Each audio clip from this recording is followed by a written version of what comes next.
A section of the end zone with as many Seahawks as you can and give someone a chance.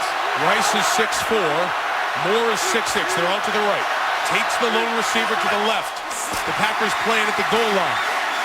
As Wilson scrambles to keep it alive. The game's final play is a Wilson loft to the end zone, which is fought for by Tate with Jennings simultaneous. Who has it? Who do they give it to? Touchdown! One guy goes up, touchdown. The other said no time. Has to be looked at because it's a score. Still have an official down there in the pile looking. It's Russell Wilson. They're fighting down at the bottom of the pile with Jennings still down there. Tate off the pile with the ball. We must have a definitive call. There was one touchdown signal. The Seahawks have won! Previous play is under review.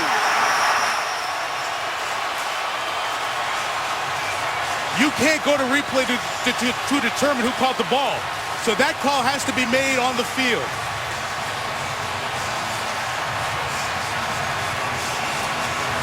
You see the one guy go up touchdown and the other go timeout like it's a pick. How does M.D. Jennings not get credit for the interception? I have no idea.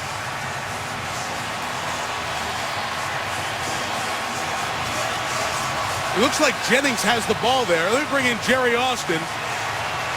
Very interesting. Seattle's in celebration mode here. They go high. Jennings has the ball. He's bringing it in. When he gets to the ground, he's got it against his body. And Tate then pulls it away. He's got two hands on it. The other one looked like it was a Jennings ball. But this official here, Jerry, goes up and signals touchdown. And see the other one going with that signal you would give for an interception, correct? For a touchback, yes. This is the most bizarre sequence you'll ever see at the end of the game. Let's watch the feet of Jennings. They're certainly inbounds. He had more of the ball as he comes down. And like you said, it's against his body. Golden Tate gets away with one of the most blatant offensive pass interference calls I've ever seen. M.D. Jennings intercepts the pass, and Tate's walking out here as the player of the game. And unbelievable. By rule, there must be an extra point try. Aaron Rodgers is trying to figure out what's going on. The Packers are back on their sideline. The Seahawks have been moved back. They're now clearing the field. Mike McCarthy's not going to believe this one. Watch Golden Tate push off. He's going to run down the field. He's going to push off and give himself a chance to play the ball. They rarely call OPI on the last play of the game. We've been saying that for years. But Tate is going to push off on Shields. And for the life of me, I don't know how M.D. Jennings doesn't have credit for an interception. To me, it feels like a Jennings interception. And they're fighting with both hands on the ball. And, Jerry, you say the ball's kind of pressed to the chest of Jennings. Yes, it's Jennings has the ball in his arms to his chest. Now, Tate has hands on the ball, but Jennings has the ball to his body. And it appears to me that that would be an interception. Can you go? So here comes the referee now. He's looked at it under the hood. This is deciding who wins the game on this call. Further review. The call on the field stands. Touchdown. Seahawks win in the most bizarre finish you'll ever see.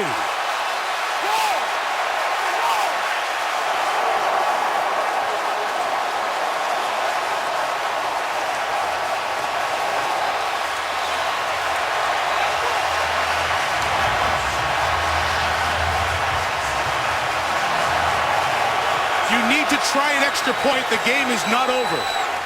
Rule the touchdown. They must try a conversion at extra point. And the Packers are saying, hey, go get out of here. We feel like we just got jobbed. We're not coming out for an extra point. Lisa's standing with Russell Wilson. So, Lisa, you go ahead first. Russell, what happened on that last play? Well, guys just made a play. You know, offensive line gave me enough time. You know, we practice that all the time. And Golden Tate came up with a big play. Never give up, man. That's what I told the guys before we went out there. We got time. Defense made a huge stop and gave us an opportunity. And we capitalized in front of our crowd. What was going through your mind, not knowing if it was going to be a touchdown, play was reviewed? What was going through your mind? I had a feeling it was going to be a touchdown. We came too far not to be a touchdown. I knew it was. I just had a feeling, and we never gave up. That was a huge opportunity for us to beat the Packers right there. The offense struggled for most of the game. When you got the ball back with 40-something seconds left in the game, what was your mindset? Just give us an opportunity. Leon did a good job of getting the ball back to where we could make a play, and we just capitalized, kept moving the ball down the field, took some shots. Coach Carroll's done a great job of making us do that all week, ever since training camp and everything, of just 2-minute situations. Hardly any time left on the clock, and we came up big. He was fired up. I saw him hug you twice. What did he say to you? He said, great job not giving up. That's what you're here for. And we're blessed to have this opportunity. It's a huge win for us. Thanks. Congratulations. Thank you. Go Hawks. All right, Lisa, thank you. Now, Green Bay has left the field. This reminds me of a Buffalo game in New England where I think it was the Patriots that left. It was the Bills that left. And then Adam Vinatieri kicked an extra point, ran it in for a 2-point conversion. Seattle will have to go try a 2-point conversion by rule.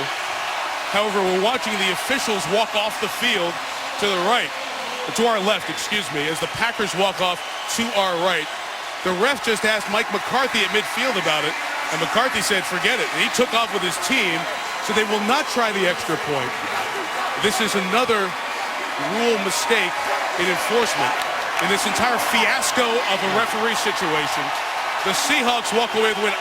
They're on now with the communicator. They're going to bring the Seahawks back, I believe. They should give them the game. They should give Green Bay the game is what they should do. Yep. There's no way Green Bay should fly 6,000 miles home after losing a game like this.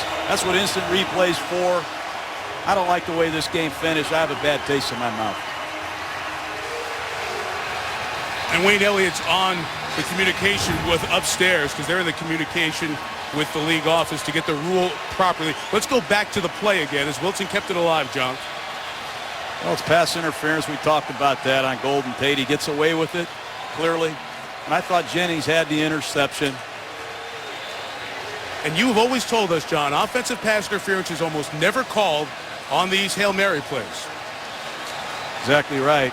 Green Bay is going to have a hard time getting over this, not just because of this play, but it was 1st and 30. They called a terrible pass interference call on Sam Shields against Sidney Rice. And then to lose a game on 2 plays like this, I've never seen anything like it. Too much at stake, too much hard work. Tragic. You see it feels like Jennings has more of the ball than Tate does at that point, just as you look at it there. Now the referee is running back as you watch one more look at this replay for this meaningless extra point that they're still trying to figure out if they need to perform or not.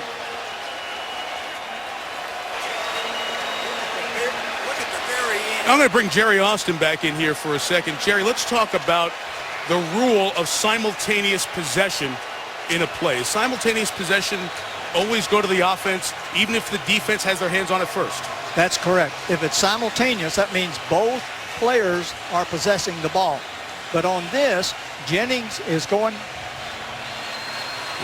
for the ball. Jennings is going the ball. He brings it to his chest.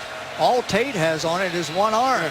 And then the official comes in and rules touchdown. But Pete Carroll is right down there, and now he's down on the field with Lisa. Thank you, Mike. Pete, have you ever seen anything